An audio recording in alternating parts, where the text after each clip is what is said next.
Okay, we've already covered our knife adjustments and a little bit about the tensions, but I'm going to go ahead and start off with a balanced 4-thread and explain to you exactly what these stitches are doing and what thread goes where. Okay, this is a balanced, 4-thread stitch. We've got, our threads meeting on the top. And if you look, this is the front of our fabric, and the green thread or the upper looper thread is on top of the fabric.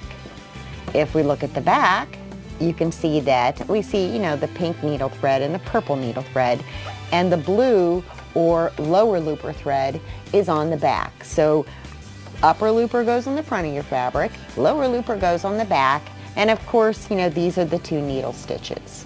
Now we're going to look at what happens when things become unbalanced so that you can see what thread is pulling where. Let me set that aside, and I'm going to go ahead and make some changes to my lower looper tension. I'm going to drop the tension down and pretend like it's a little bit off, and let's see what happens.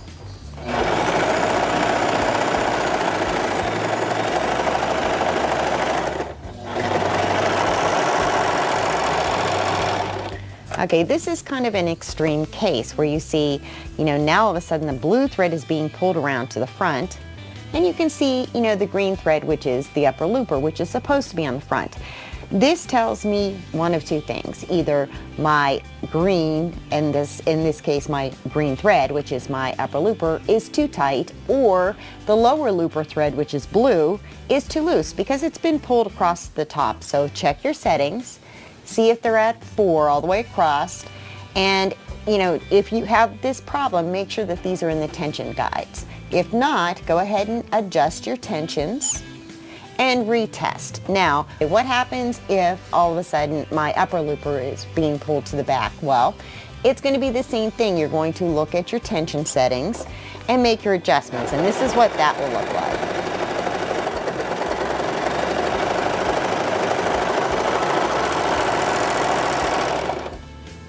Okay, see, you have the green thread being pulled over to the back, so that means that your upper looper is either too loose or your lower looper is too tight. I know this sounds very, very confusing, but it's really not. If the front thread here or the back thread here is not where it's supposed to be, you only have to look at 2 tension settings, and that's going to be your 2 looper settings on your right side. Okay, now let's look at what happens when our needle tensions are not correct and everything else is fine. In the needles, we've put purple and pink thread so we can see those very easily as well, and I'm going to go ahead and just take the tension down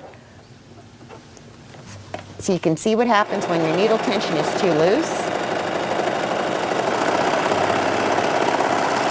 or perhaps your thread's not seated in the tension guides. Okay, you can see here, my needle tension is so loose here that it's actually pulling, that purple or left needle thread to the front here. And if you look back here, you can see the same things happening. Sometimes if your needle tensions are not correct, you'll still get a decent look on the front, but you have this loose look on the back.